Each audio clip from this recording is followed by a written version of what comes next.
Welcome back. Our guest today began in maths, physics, philosophy, before a profound personal shift in their early 20s led them away from abstraction and into the lived realities of human experience. That journey took them inside immigration detention centres, refugee services, night shelters, homelessness response, and addiction treatment, places where despair, fear, and complexity are unavoidable. Along the way, they've discovered a rare capacity to offer a containing presence, the ability to sit with distress, tune into what's unspoken, and work skillfully with the dynamics beneath the surface. Today, he is an executive coach and founder of Challenge Yourself Kindly, supporting senior leaders to perform at their best without losing their humanity. His work and fundamentally his life embody the spirit of Too Light, Too Dark, meeting the full range of human experience and choosing to stay present in it all. So, with these words as flowers and Christmas baubles of introduction, I'm delighted to welcome Simon Bennett. Thank you, Leon. I feel like I've been sprung upon with the Michael Aspel, the This Is Your Life book, which I was thinking about earlier today. And I thought, where did that program go? That was a brilliant program, to just lay out for somebody all the people that they had touched. It was a relational program. It wasn't necessarily about things they had done. It was very much about people, wasn't it? And a nice setting for us to start off with. This is very much going to be a discussion about other people and about ourselves. So thank you for that wonderful introduction. Thank you so much for committing some time. It's really appreciated. And I suppose as a starter question, a prawn cocktail, thinking about Christmas. What is the origin story? Is the sparks that led you to work within a helping capacity? I think, like a lot of job starts, once you get past your very early life, where you just need to get some money in, that there's some necessity, that may be more or less available to the awareness, but I would say just a need, a real discomfort, developed in me in my early 20s. And as you said in the introduction there, while I have no regrets about studying this more sort of abstract subjects of maths and physics, it was at the later part of that university stage, and overlapping with discovering my own bisexuality, and that tapping me into the full range of human emotions, that I also had a real crisis of conscience in terms of what was going on for many of the other people in the world. And that was unbearable. I think in the helping professions, when you talk to people about what you do, they say, "Oh, that's so kind of you to do. That's so generous of you to do." I think it's really important being upfront with ourselves, of those who work in any sort of helping profession, and I'd say whether that's paid or unpaid, by the way, that you are doing something for yourself as well. I think life for me, if I'd continued on in the vein of not doing something quite connected to dealing with making a tiny impact on human suffering, then actually my life would have been unbearable, because I couldn't tolerate knowing and seeing some of the bad things that happen to people and not doing anything about it. So there's a real sort of a catharsis or a relief, from my own distress in trying to do something about the distress of other people. And thank you for sharing that. And it sounds like there's a kind of DNA thread here that I'm picking up, and that's around uncertainty. And before this episode, we've kind of shared some ideas and had initial discussions around a call to action and a call to uncertainty. And for you, Simon, what does that mean in lived day-to-day human terms rather than another abstraction, if you will? I mean, I think we've all been troubled in the last couple of years by how polarized a lot of discussions, a lot of parts of society have become, or more optimistically, I say are becoming. I don't. There'll be a theme, I hope, throughout the conversation of, what are things really as black and white as you think? I think the answer most of the time is no, or the healthy answer a lot of the time is no. And so I think maybe a similar thing to what I said in the answer to the last question, a building up of feeling, really quite worried in myself, and in the middle of this year, losing quite a lot of sleep, about basically, what might happen in the UK, what might happen in Europe, what might happen in the world. And, I can't do anything about 99.99999% of that, which is also quite troubling. But then, that's settling into a bit of, okay, but, I do have a sphere of control. It's extremely small on a universal scale, but for me, it's everything. It's the people around me, whether that's people I know, or whether that's people I encounter. Actually, I can do some influencing. Everybody can. And so there was a conversation. So I've got three best friends. These are people I've grown up with since I was a teenager. We've known each other for over 20 years, and we met in a bar that we often meet in a few months ago, and we chatted, and then we got on to talking about one of the kind of topics of the day, and I'm not going to say what it is, partly because my friends deserve their privacy, and partly because I am trying to make a lot of what I say quite generalizable, rather than it being about specific issues. I think it's more about how we're thinking, talking about issues or topics. That conversation degenerated very quickly, in a way that I think we all found quite shocking afterwards, into a very polarized argument. There's that way that you're supposed to consider on a social topic, who's lost the argument is who mentions the Nazis first. And those of the group who were on the more, left-wing or liberal side or progressive side of what was being discussed, if you want to classify it in that linear way, lost pretty quickly. The Nazis came up. It was a taking of a nuanced discussion to the extremes, and that and being able to reflect afterwards on, how did we move into these camps of, instead of having a grey area discussion, sitting at opposite points of certainty and chucking bombs. And one of the things that struck me about it on reflection was, I don't think we were saying things that we really thought. I think that psychological processes in each of us as individuals and in the group had set up a thing where we'd sort of moved into roles that didn't represent how nuanced our thoughts and beliefs actually were. They didn't represent the reality of our very long-standing, very loving, affectionate, connection that we built up as friends over more than 20 years. And I think we were all left thinking, what happened? What happened there? So that's, just thinking, well, that was, certainty is very alluring.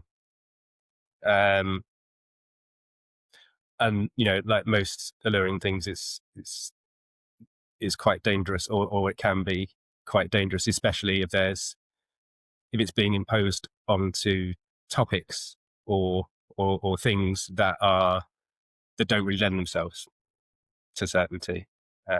Some things do, but a lot of discussions about the human race, the human condition, social issues, that they actually don't lend themselves to certainty. And isn't it interesting that even though we can say that in the abstract and know that intellectually, once we get into it, it's a real challenge, to not get drawn into a camp and to stay there.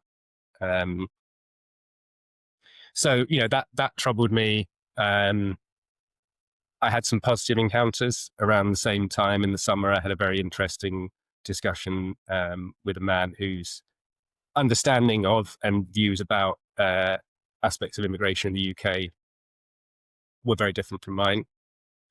But he was a nice guy, and I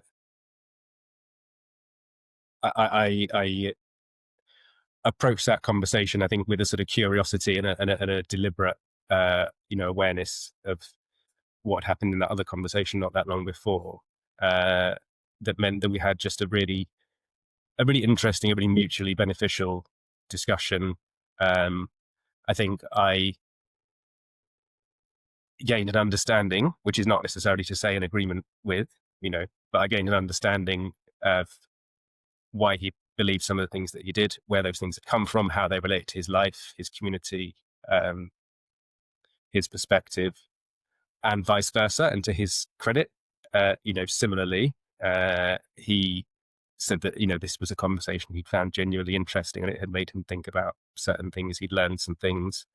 No massive shift in what he thought. That wasn't what I was trying to embark on in the discussion. And I think that's why we could say, a successful conversation. Of course, we're all going to be inclined to try to persuade other people to play a part in making the world look like we would like it to be, and obviously there's a lot of different ways that people want that to be. And is that going to be successful if you charge in and say to somebody, not only do I think that everything you're saying is wrong, but I also think you're a terrible person. Everyone's going to go away fractured, damaged, bruised, resentful. Nobody would have learned anything. And any chance you might have had of encouraging a shift in perspective or planting a seed of doubt, or correcting misconceptions if they're there, or just offering something constructive and useful and human to the other person will have been shot. And thinking about that, because I think about what enables that conversation to happen. And you mentioned a couple of things there, around curiosity and humility. And I think that all our guests in some way, shape or form have shared that as maybe two values, is that we're attacking things with genuine curiosity, but then there's a humility to I suppose, level with somebody at the first point of contact, whether that be specific to, supporting somebody who's going through crisis, or whether that be meeting a sort of average Joe public on the street, because that seems to be a causeway to understanding. Has that been your experience overall, Simon? I think I like that idea, causeway. I mean, I was having a conversation with somebody about trying to embody this kind of approach more recently, and they told me about the term empathic bridge. Interestingly, they were actually on a training course that was about it was about persuasion, but their job is, they work for one of the councils in London, and their job is joining up organizations in the voluntary sector, which for them means actually a lot of it that is faith organizations from different faiths, of course. Part of the reason that they were on this course was that is their job is to play quite a large role in managing crises. So when terrible things happen in the world, and if those, particularly if those have a faith angle on those, what will the council do to try and support that, playing out in the least bad or most good way possible? So I think the metaphor of a causeway or a bridge is one that we can all connect to. I think it's quite beautiful. I think it's quite encouraging.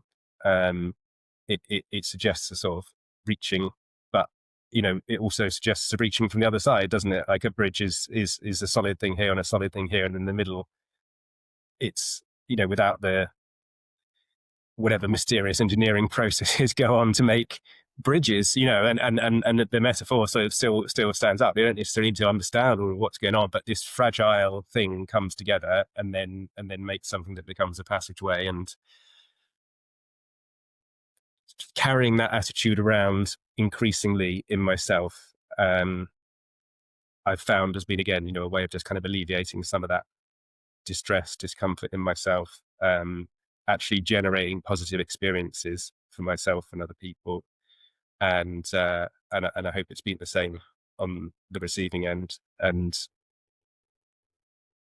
we're not uniformity of beliefs across all people is never going to happen. Would have a lot of downsides, as attractive as it might seem, certainly in some areas. These aren't realistic goals. So I think I like the idea of carrying around an attitude that isn't quite as much about the what when it comes to dialogue. I'm not a policymaker. I'm not a powerful politician.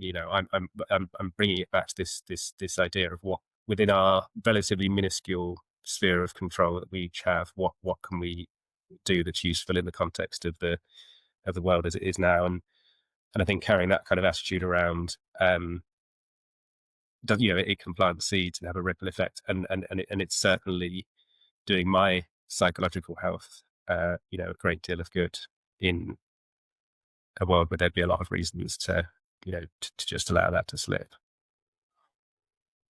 Yeah, for sure. And on a personal level, that's something that I've tried to work really hard on. So make sure that my external world is as settled as it can be within my own sphere of influence. And then when I get that sort of routine and then rigor and then structure, I then latch on to motivation when it arrives, like a shimmering butterfly. Latch on to that and then sort of drive myself forward in that spirit of genuine curiosity and humility. And I think the big learning for me was recently we had a guest on speaking about global majority men specifically and some of the challenges they have in terms of accessing services and support.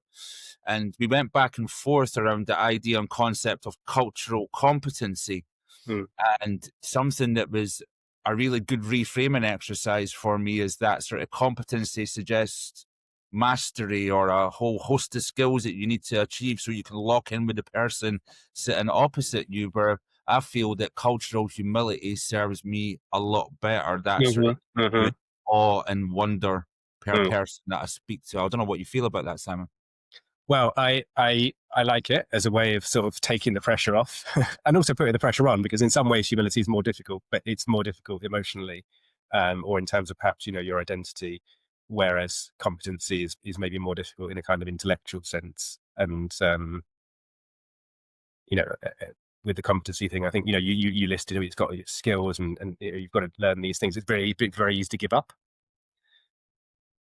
Humility would be easy to give up on as well, but I think it's more reasonable to put responsibility on people to demonstrate cultural humility because you can control whether or not you do that. Whereas the competency, that suggests training courses and, just resources that you might not have access to, time, etc. So I like that reframing.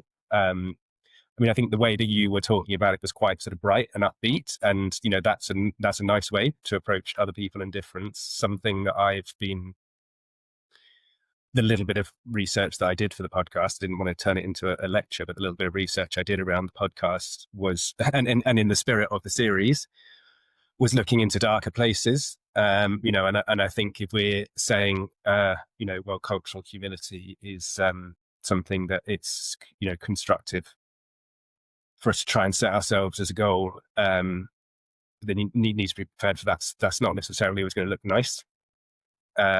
It may well challenge. It may well invite you to look into places that are uncomfortable. And an example we discussed when we were talking about the podcast a little while ago was the undercover research by the anti-fascist organization Hope Not Hate. So in April this year, they published research. One of their staff members went undercover in UK and European far right organizations. So that's a deeply, that's cultural humility to the extreme, as well as, of course, personal danger and whatever else went with that. And they discovered a lot of things that were, of course, very disturbing, but also you think, well, I probably would have guessed that was the sort of thing that was going on. by far the most fascinating thing for me about the research was that not the leaders or the sort of figureheads of these organizations or conferences. They went, traveled all around Europe going to events, some of those being kind of pub meetups and some of those being large, formal conferences. Was that a lot of the rank and file attendees were quite disengaged. They weren't particularly interested in really complicated theories of racial eugenics or sort of cultural displacement of historical European culture and that kind of thing. The thing that united most of the rank and file attendees was that they were lonely. It was social isolation, people who had little or no social network, often, although by no means always, because of some sort of very difficult experience that had taken place, which meant they were estranged from family members and found it difficult to make friends. Unsurprisingly, people who were spending a lot of time getting information through the internet, which is a good way to get information. It's also a very bad way to get information. It depends how you use it. But I admired somebody going into that place and then not just being a sort of technical passive observer, but actually getting to know the people, who held beliefs that, that he and I certainly would find completely abhorrent. But what you also found out, was, well, who's the human being inside that body that's saying these things, and what else is going on for them? How have they got to this place?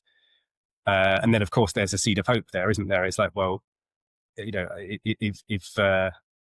we understand that for the bulk of people who might carry troubling political movements forwards into position of power, one of the main issues is not feeling connected to other human beings, loneliness. Everyone can understand that, and there might be potential to do something about it. That was it's obviously that's extreme, but it's also a really important thing to understand. This was a piece of research. It wasn't quantitative research, but this is evidence about what is going on inside those far right networks and why people, or at least why a good deal of the people are attracted to them. I came across some. It's one of these things where when you start thinking about something, then people end up talking to you about it. So I've had a lot of people saying, "Oh, I read this or I read that," and it's led me into some quite interesting directions. Some was from an article I actually come across myself, which I think was in the FT, and it was I can't remember John. I've forgotten his second name, but he's their data guy. So everything that he presents is here's some data and here's some interpretations of it. That was showing the disparity between what the whatever the current makeup of the political chamber in different European countries was around certain social issues, and then what the population thought when they were polled. And what that showed was that politicians tended to be, and bear in mind, you've got a lot of different political setups across Europe at the moment, that tended to be more towards what you would call the left wing or the liberal belief than their populations were. And in some cases that was a bigger gap, in some cases that was a smaller gap. But I think, again, if we're going to have cultural humility, then we need to be able to look at facts that those of us who would position ourselves as, more liberal and progressive and so on, make sure we're in tune with the reality of what other people think. And the other, again, very thought-provoking and interesting piece of research I came across was done by More in Common, and you can get into a lot of detail of it on their website, and there's a quiz that you can take. So they interviewed 1,000 people and segmented people into, I think, 7 different types in terms of, the political spectrum, essentially. I mean, they deliberately didn't use left and right. It was more nuanced than that, which I liked. That was welcome. I did the quiz. I came out as progressive activist. I'm quite comfortable with the first word. The activist part sort of, to some extent, clashes with my deep-seated conflict aversion. But that's what the quiz told me I was in relation to that they've polled a lot of other people, and Giving you an idea of who your answers align with. And a very, very interesting finding of the research was that of the people in that progressive activist category, which is obviously not the majority of people by a long way, most people wouldn't campaign alongside somebody on a common issue if that other person didn't hold similar beliefs to them on some of the other main issues. So an unwillingness not just to have a dialogue, but to even actually work together on something, and a sort of disconnection from the fact that actually not everybody believes either the whole package of left-wing beliefs or the whole package of right-wing beliefs, but there's a lot of people out there who believe a mixture, who have a more nuanced view, and more than half of the people in that progressive activist category saying, we may think the same about environmental issues, but because you don't think the same as me about immigration,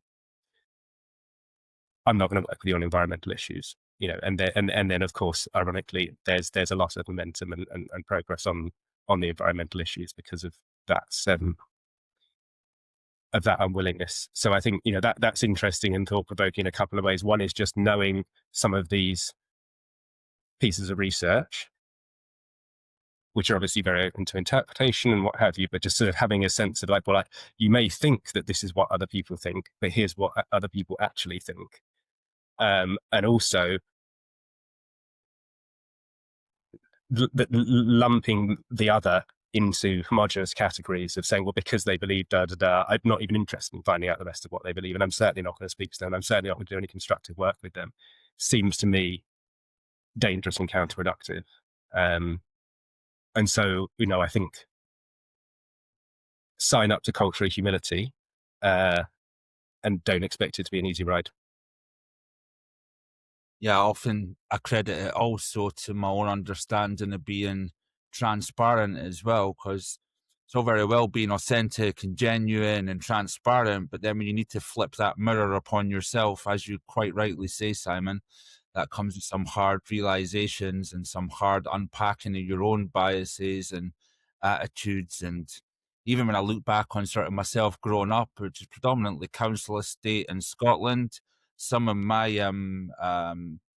some of my sort of perception on the other generally, whether that be the homelessness population, some of the terminology I used to use, but I think that you need to be willing to go there and do that reframing and really challenge yourself if you want to be radically compassionate, if you want to be genuinely authentic, if you want to sort of hold these values moving forward, you've got to be willing to do the work. And that brings me to a key point that's part of your sort of call to action within this conversation, which is around certainty. So this resonated with me really heavily because I was thinking about, well, what things do I attribute to certainty? What things keep me comfortable in my space? So there's my daily routine. I get up, I do the same thing every morning. I get up at the same time every morning. I go to the gym every morning.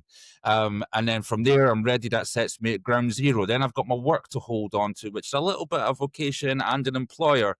Then I've got my podcast going and all these things sort of give me a grounding. That is my certainty, if you will. But then if you fasten on too much to that, you end up kind of losing a bit soul. That would be the best way I could describe it. And when did you first notice your attachment to certainty, and what did it cost you before you learned to loosen your grip on it?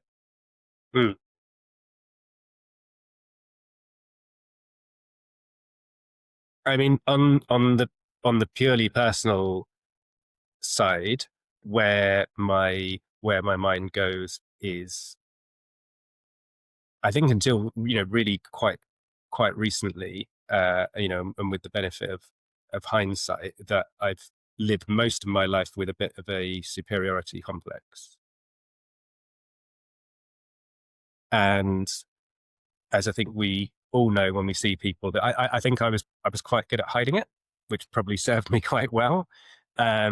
But sometimes you encounter people with that and they're not good at hiding it. And it's so clear that what is behind that is in fact an inferiority complex. So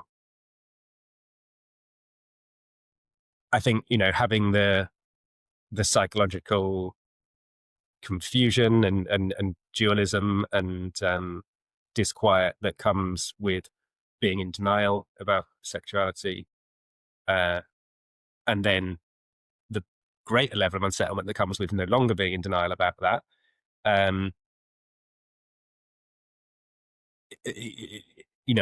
say I was sort of casting around for what they called, those rings that you throw into a pond if somebody's, somebody's Yes. drowning, a life ring. And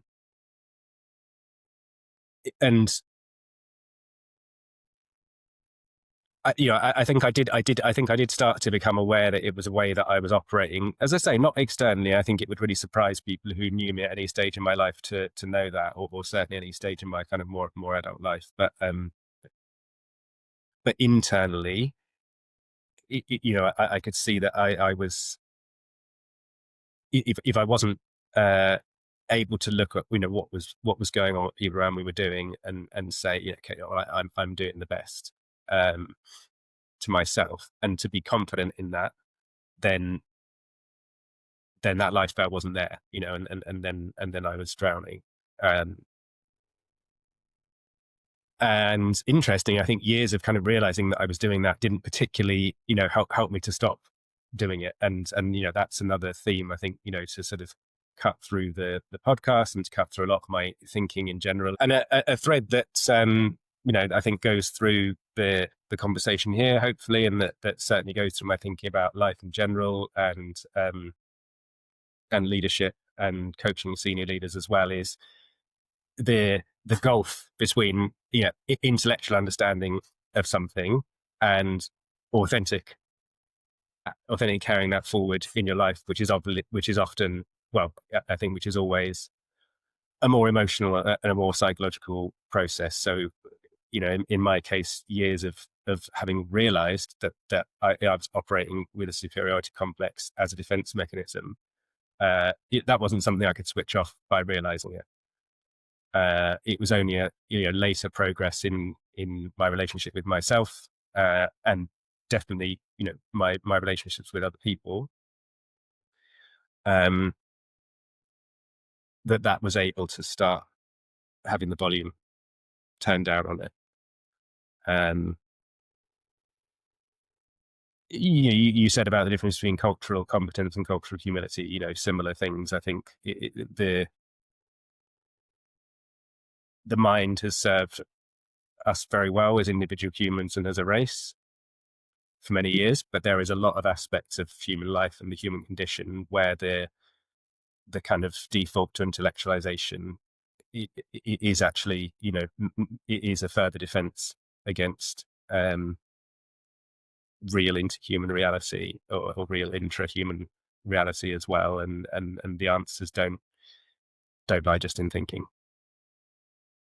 Yeah, that's a key point, and thank you for sharing. And it reminds me of my own unfortunate move towards superiority, which actually happened in the context of recovery circles. So there's me holding up my hand. I'm no longer using illicit substances. I'm no longer using state-sponsored medication. There was almost like a sort of judgy stroke preachy me to a certain level. And I think about that because, when I removed the addictive substance and my coping mechanism, what I was left with was this sort of really abstract and almost fractal identity that was sort of pre-addiction. So it was like the teenage me, and I think that that's what it was really. It was like untamed teenage ego. I think there had always been an over embellishment in terms of my personal identity to detract from kind of home life and trauma going on at home, which really fastened in when I was outside that sort of recovery circle. And really it really didn't hit me for a long time after I'd been in the rehab space. But I think that when I started working, I was in psychiatric care for the first time, and I was supposed to be working with somebody. I think that that's when my house of cards came crashing down really heavily, where my superiority complex was tested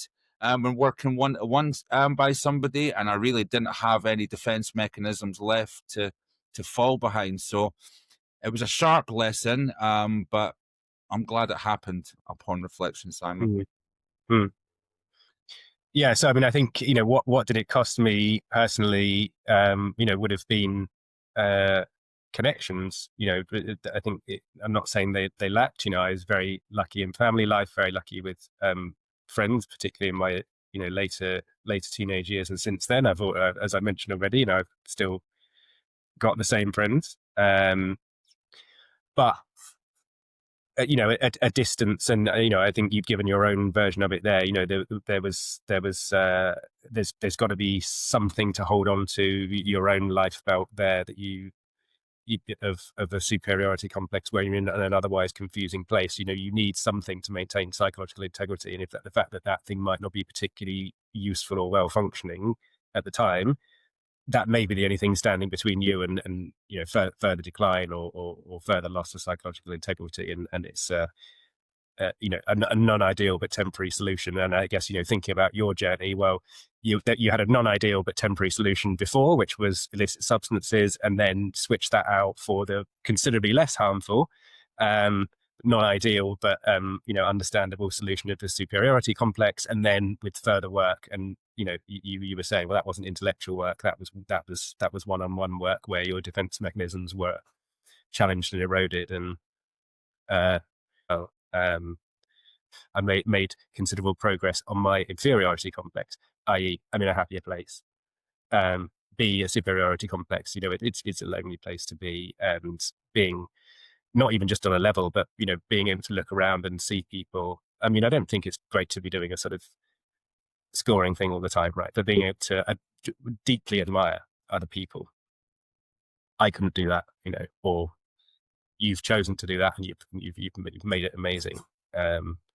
Makes being part of the human species far more rewarding and interesting and fun and reassuring as well. It's very anxiety inducing operating with a superiority complex. I think about, I suppose, trying to become a leader myself and working for the organization and taking a more leadership role. And for you, Simon, what's the difference between a healthy uncertainty, bordering on a healthy curiosity, and paralysis or relativism, especially for leaders who feel pressured to have answers? Because I've parked myself there quite a few times. So yeah, I wonder if you just pad that out, the thinking around that. Yeah, I mean, that's certainty means a lot of different things, and I think what it means for a lot of people who've moved up to a leadership position in an organization in the first or second or possibly later leadership position, particularly if they've all been in one vertical line, either within an organization or at least within this very, very similar area, is that certainty is that you know how the job is done. So your team, whatever sector that is in, the one that actually produces a product or service that people then access or consume or use, is doing, let's call it technical work. You started doing that, so you know how it's done. And then you become more senior at that, whether or not that means, actually a promotion, but you become more knowledgeable. And then, with that comes esteem and respect and competence and reduction in anxiety, because there's less times when you don't know how to fix this, or how to sell that, or how to work with a person who's come into a homelessness service with a certain kind of issues or a certain set of issues. You know how to do these things, and that's good, and that's a comfortable space to be. And people turn to you, and you get better results, and that there's lots of rewarding things going on there. You might move perhaps into the first management position, and I think the kind of management leadership distinction is a interesting one, because often those very first positions, I'm not saying they don't involve leadership, they very much do, but they are definitely management positions in the sense that your job is to oversee that technical delivery. So there's perhaps not, it depends on the structure of the team or the organization, how much leadership is also put with you, and what there's a lot of variation with what's the context of the role and that kind of thing. But by and large, that you may still be able to get a very long way in that kind of initial management role on the basis of the fact that you're a technical expert.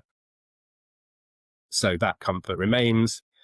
And people come to you and they say, how do I do this? And you might say, you do it like this, or you might work through it in a bit more of a sort of conversational way with them. But you're in that lovely place of somebody coming and saying, how do you do X? And you go, great, I know the answer. No discomfort. For myself, and I think, for a lot of leaders, a transformative experience, which is uncomfortable, which is also, really necessary, I think is actually very difficult for people who don't have this experience, is when you then do some sort of, either sideways or a sort of sideways, a diagonally up move. So you're now leading a group of people and they're doing something that you didn't actually do the technical expert job in ever.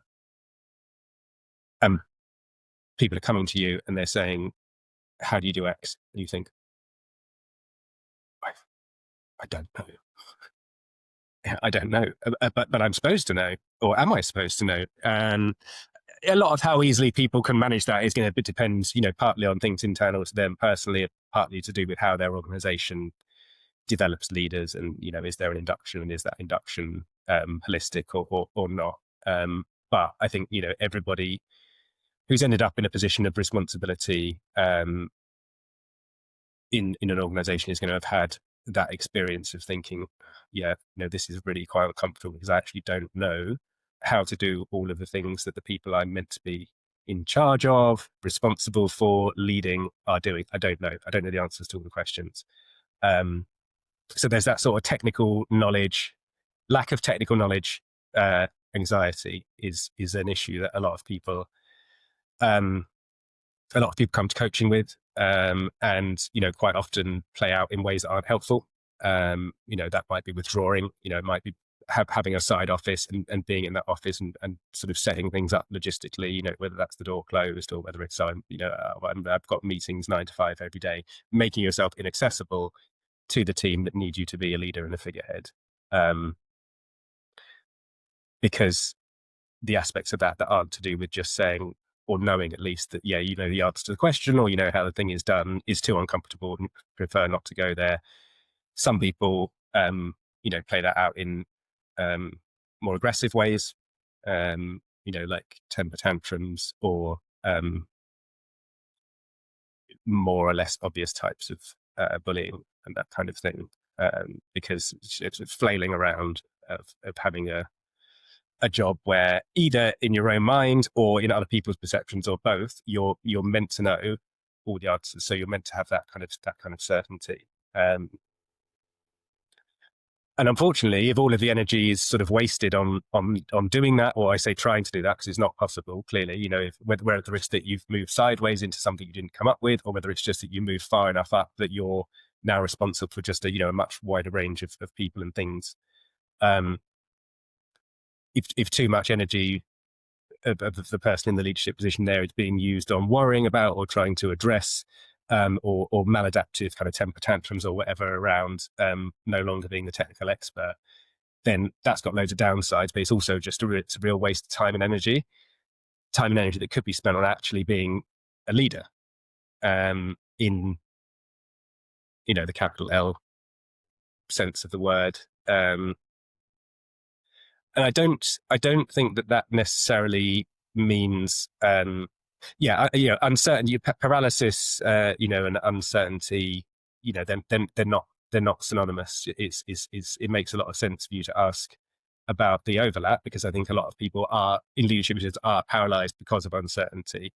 But often because the demand for certainty that they're putting on themselves or that others are putting on them is for certainty about the wrong kind of things. Being in a position, that I'm in now in my leadership role, I take it as a good sign if I don't know everything that's going on. So, in the case of managing a homelessness service, if I knew everything that was going on about all of the clients in the service, or I knew everything even that was going on with all of the staff members in the service, or I knew how to do all of the technical tasks that the delivery staff do, to me, that would be a massive red flag that I'm not doing my job correctly. It's not my job to do or know these things. And it may be comforting to spend my time learning more about those things, but where's the space for leadership? Some of that being the kind of the management side of leadership. So yeah, I've got to do things like make sure the budget is healthy, so we've got the kind of oxygen to run the service, and I've got to make sure that we're working in a way that's safe and compliant, and some of that's going to be quite technical work. But for me, the space that really unlocks the potential of teams is the leadership that is about presence. Maybe it's about absence some of the time. That's about vibes. That's about safety and containment. What's the working environment like? And I don't mean that in a health and safety sense, although you've got to have that done as well. That actually takes a lot of time, a lot of energy. And what I see, my opinion, both, having a leadership journey of my own and having the benefit of working with senior leaders in a lot of different kinds of organizations and different sectors, is that is time and energy well spent. Letting go of the need for certainty in the technical area is hard, and it will pay you back many times over if you're in a senior leadership position. I really like the idea of negative capability. There's some interesting articles about it if anyone wants to go out there and research them. And that's giving a name to basically that difference. So positive capability in somebody in a management and leadership position is knowing things, is intellectual. It's a catalogue of knowledge and answers and other kind of hard competencies. But more than that, it's being perceived as somebody who is mainly identified with those as the key kind of positive metrics of being a good leader. And that may be to do with how you perceive yourself, or what I see a lot of the time is somebody's working and pushing out vibes of positive capability, mostly because that's what their organization is demanding of them. The way that they are supervised, the things that they are targeted on, the things that they receive feedback on, if they receive feedback at all, are measurables, concrete and hard performance statistics. Their ability to give definite answers to questions and to give an impression of knowing exactly what's going on all the time. In other words, an impression of certainty. And there's some positives in there which you need to have, because that management side, the technical side of it is necessary and important. Negative capability is very powerful. It's the confidence in yourself, it's the confidence in your team, organization, to say, yeah, I've got no idea what we should do. What do you think? Or like, maybe we should wait to see. Or why don't we try? We've got several options, and let's. I'm really unsure about which of these we should do, or which combination of them we should do. That side of kind of patience, and that side of saying, I'm at the top of the pyramid, or at least relative to the top of the pyramid, and what I'm saying is, let's name the uncertainty and then work in that reality, is a very, very productive space for leaders to be occupying. It's a very productive space for them to be facilitating their teams occupying. But it's difficult as an individual, because we'd like to feel certain about things. It's difficult as an individual because we like to think that other people think we're certain about things. And it's difficult if your organization is asking that of you. So I think the paralysis is avoided by being clear that there's definitely things that are being asked of you. It's just that those things aren't technical certainty. They aren't manifesting a false, inauthentic presence of quick answers and solutions to all problems. Organizations are so fast moving now. There's such permeability between what's going on in an organization, what's going on externally. Macro variables that are outside the control of the organization, but that somehow people in the organization are expected to respond to, that occupying that space on the edge of chaos, and occupying it gracefully, and occupying it in a way that is enabling to the team of people who are responsible for, and that gives them a lot of responsibility and freedom and trust.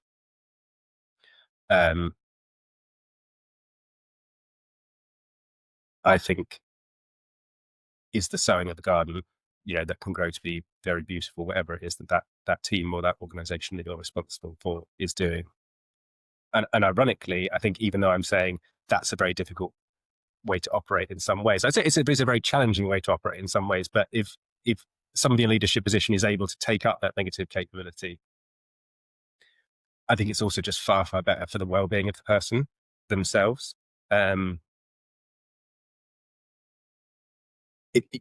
You're setting yourself some very challenging ways to be and to operate that are going to require perhaps a lot of introspection, a lot of sitting in difficult places and dark places, a lot of perhaps dealing with people being quite unhappy with you. But overall, I think you probably end up in a more kind of psychologically integrated place. I think you probably do get better performance from the team or the organization that you're overseeing. And of course, that's going to pay you back in terms of, actually the performance that was being chased in the first place. A lot of the time, the outcome is going to be better performance of whatever it is the organization is doing, but not rushing there because of saying, I know the answer to everything and I'm going to dictate what to do and the minions will do it. But instead, sitting in that uncertain place, I think brings really concrete benefits that are the opposite of paralysis. Yeah, there's some really key distinctions there, and I think I'll share with you and our listeners.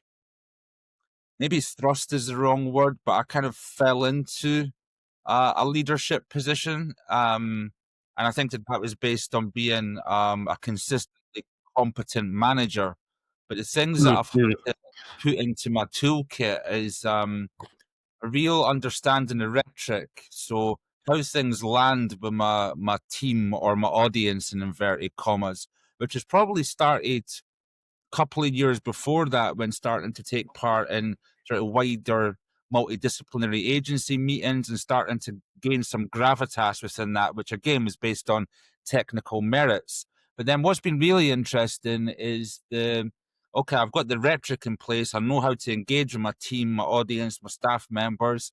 But it's also the relational skills and the spelling out a vision. And I've always, well, more recently, I'm landing back on my psychodynamics training and my organizational psychology training to understand where pressure points are in terms of change management.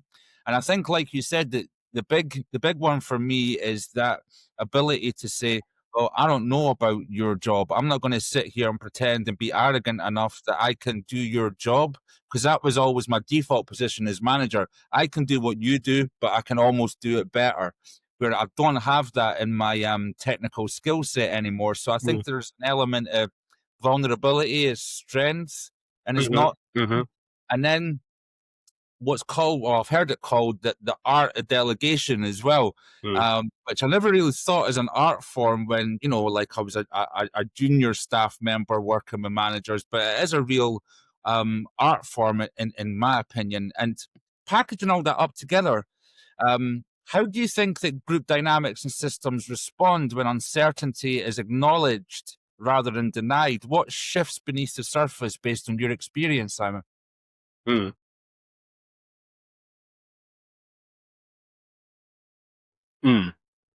I mean, I think people are really good at knowing when they are either being lied to or, in the less extreme, when they're not being told the truth or the whole truth.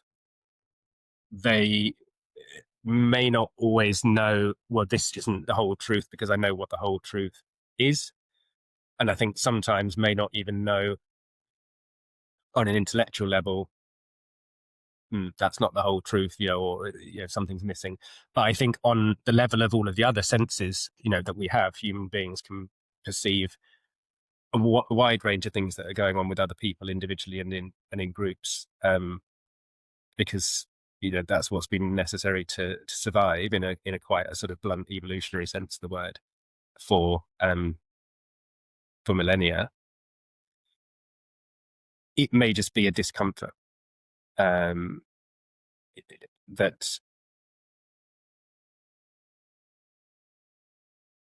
people will.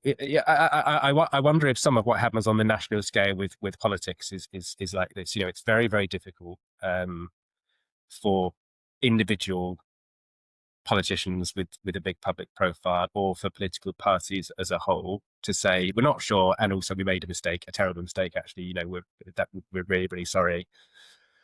It's just, and I think this has got worse, to be honest. I think it's really seen as unacceptable. So what you see is anytime anything goes wrong, of course something's going wrong. I mean, running a country is an infinitely complex system that nobody would be able to run with anything approximating perfection, and does in fact need experimentation and, even failure, although obviously, what the costs of those failures of making the wrong choices are might be quite devastating. But it is being in touch with reality. It is not possible to run a country perfectly.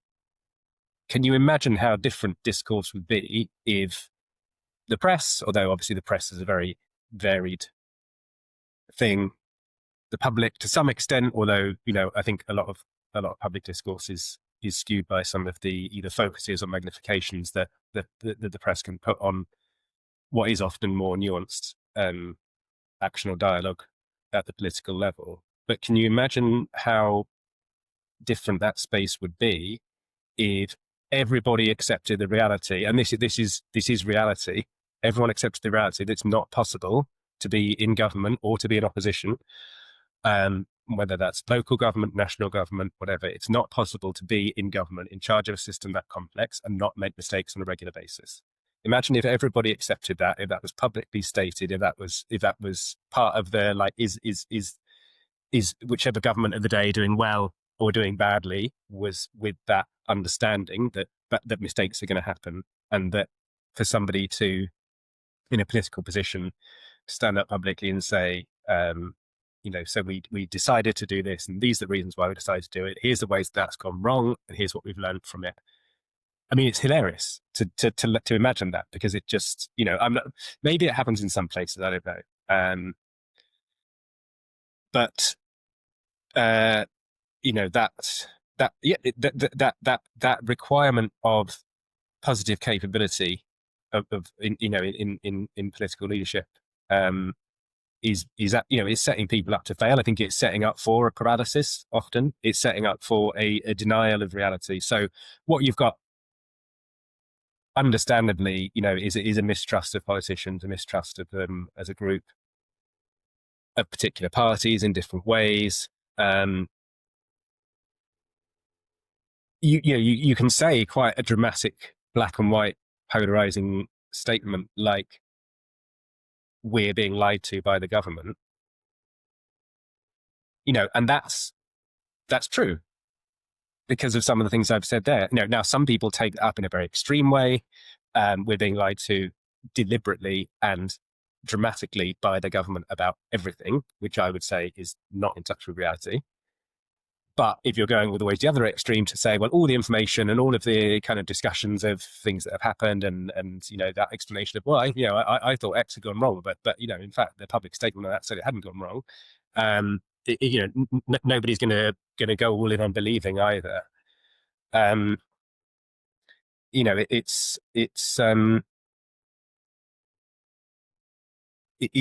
doesn't feel like a healthy way of kind of assessing what's going on, and it's out, and I think it's out of touch with reality. What shifts beneath the surface, whether that be political, individual, group, team, whatever. Yeah, thinking about can things change for the better on the political level? Certainly nationally, I'm out of ideas. Sorry, I can't help you. But there's. I said, what I'd like people to take from the conversation is about the local, so it's not great that you can't change those group dynamics on a national level, but because you can't, don't worry about it too much. Move on to worrying about something that you can do something about, and that might be in your family, that might be in your community, or the various communities that you're part of. It might be in your workplace. To take an example that's, I've experienced firsthand and tried to embrace the uncertainty, and I think that was the right thing to do. Is that in our line of work, third sector, we call it that because it's the charity sector, but actually we're often delivering, we're a service provider delivering a contract for a local or national government. So on a cyclical basis, we come to tendering time, re-tendering time. So even a well-established service that's definitely going to continue, most of the time on a 3 or 5 or 7 year cycle, the organization that's doing it is no longer going to continue necessarily to do it. The council or the Ministry for Housing, Communities and Local Government, or whoever the commissioning body is going to put the service back out to tender. And that's part of the way that government procurement works, to make sure that organizations aren't sort of becoming complacent or getting paid money to continue doing something even though they're doing a bad job, to avoid things like cronyism, value for money for the taxpayer. The sort of the idea of that cycle has got a lot of roots that make sense. What it means in a team of people working for a charity delivering a service where they may have worked for many years and that they're very invested in, and that provides their employment, their income, which how they pay for food and bills and other things, comes up for tender. And there's this new reality that the organization you work for may not win this competitive tendering process. The entire service may transfer to another organization. And, without getting into the technicalities of it, yes, there's certain employment protections that happen there, but it will often lead to things like job losses. It may mean that people are moving to an organization that they're not as happy working for as the one that they work for now. It may mean significant changes in how that service is operated. It's going to mean reporting into a different senior leadership structure than before, and that may be for better or for worse, but it's certainly uncertain. And when I've been in the position of leading a team that's gearing up for that experience, what I've chosen to do is encourage reflective spaces, so discussions where there isn't an agenda, in a formal sense. There aren't minutes, there aren't necessarily actions. There might be one or two, but it's certainly not a technical meeting. Where we're going to talk about the fact that this is happening, and we're going to talk about the fact that some of the outcomes might be things that are really not good. Rather than saying, either saying, oh, well, tendering is a management issue, we'll let you know the outcome, or saying, we're going to win this 100%, we're doing such a great job now, we're going to submit an amazing tender, there's no chance that we're not going to win this. People aren't stupid, so they're not going to believe you. It's going to shut down a discussion of how people are feeling, and we know that discussing how you're feeling is a great way of processing that and increasing well-being in difficult situations. It's going to shut down some of the discussion about actually how can we do the best of putting together a great tender response as a team, because people are going to feel alienated from the process. They don't want to trust the information they're being given. Maybe they're going to feel complacent, and maybe they do believe, we're 100% we're going to win this. I won't bother mentioning my amazing idea about this or that thing that we could bolt onto the service. I don't need to. The management team has got it. So, my sense is that approaching that reality in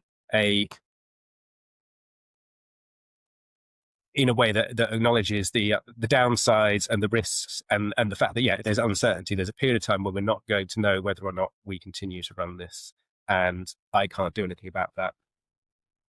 We're just going to have to wait and see. I think is far better for people's psychological well-being, and I think is far better for the team actually continuing to do a great job of what it's doing throughout that period of uncertainty. I think what happens if uncertainty isn't acknowledged in groups, and I guess I'm thinking quite a lot about work groups, teams in organizations delivering some sort of output, is that it'll come out in a load of really unhelpful ways. An increase in interpersonal tensions, a reduction in motivation, a reduction in employee engagement and willingness to go the extra mile, an increase in sickness.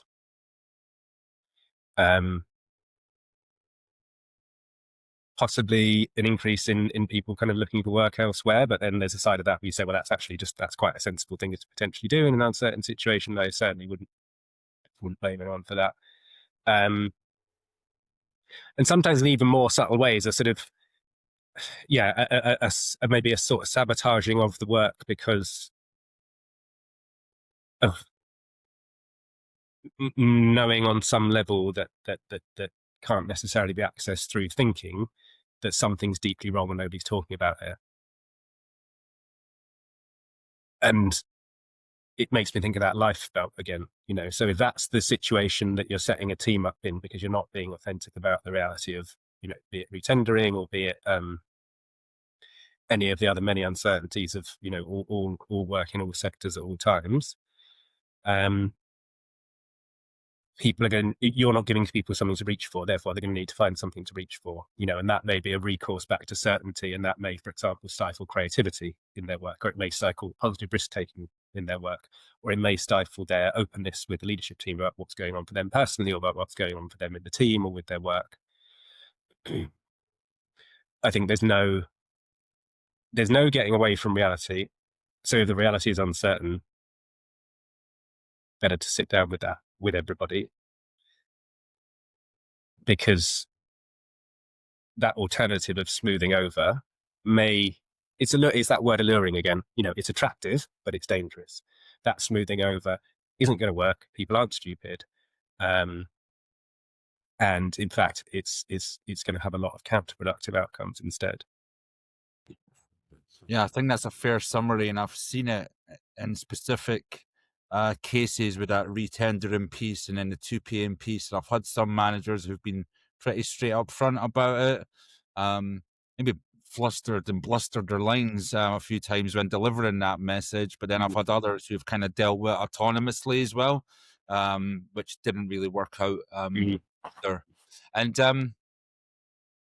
just to land our conversation, and we've been on I'm not going to go X Factor and say journey, but there has been a really clear kind of strand, beginning to end, whether that be the life jacket or the inflatable ring to save us from sinking in a sea of uncertainty or certainty.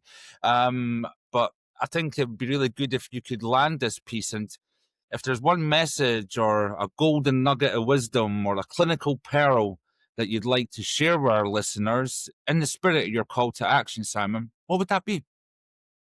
Well, it's an example, and it's going back more to that kind of openness to discussing things with people who may think things that you find, really horrible.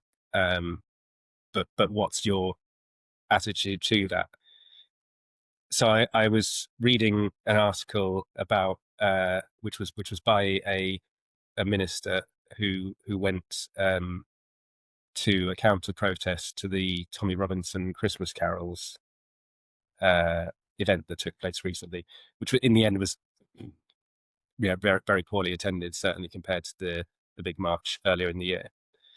And there were some pictures in it of somebody he knows. There's a woman called Sally Mann. She's a Baptist minister from East London. She does not agree with the things that certainly the organisers of the carol concert think. Obviously, the people who came along probably quite varied. What she did was set up a chair for herself, a chair in front of her. She put some pieces of paper on the ground, and they said things like, "I'm a minister, and I'm here to listen to you. Christ's followers are known by their love for others, and I'm happy to pray with you." And what she had was a procession of people. There was a queue at one point, I believe, of people waiting to sit in this chair and talk with her, to her. And I thought, what a beautiful image of, that was a difficult experience for her, but what a beautiful image of challenging herself and putting herself in a position of opening kindness to people, that then maybe some level of challenge, of their own beliefs within themselves could take place. So I really liked that as a really lived example of some of what we've been saying. In terms of what I just sort of think for myself, I think we can't get away from the fact that we need certainty. I think that's very fundamentally built into the human condition. So I think what I'm saying, trying to invite in myself and other people is, maybe shift what the topic of that certainty is. And what I settled on was, I'm now certain that being uncertain about a lot of things serves me and the people around me far better. And I don't mind that doesn't make total sense. So before we go today, I wanted to leave you with Simon's call to action, a call to uncertainty. Don't be afraid of that. To notice where certainty has become a comfort or a defense, and to gently practice staying with not knowing, if you will, not as weakness, but as a way into deeper understanding, dialogue, and shared humanity. As you sit with this episode, you might ask yourself, well, where am I holding on to certainty? And what opens up if I loosen that grip even ever so slightly? If this conversation resonated, you can help us grow by liking, subscribing, and sharing the episodes. We're now on YouTube at TLTDLDN with full episodes and upcoming clips ready at your discretion. You can also listen on the move on Spotify and Apple Podcasts. Just search Too Light, Too Dark. Thanks so much, Simon. And from me to you, stay gold, stay connected, and stay beautiful. Thank you so much, Simon. Thank you, Leo.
you.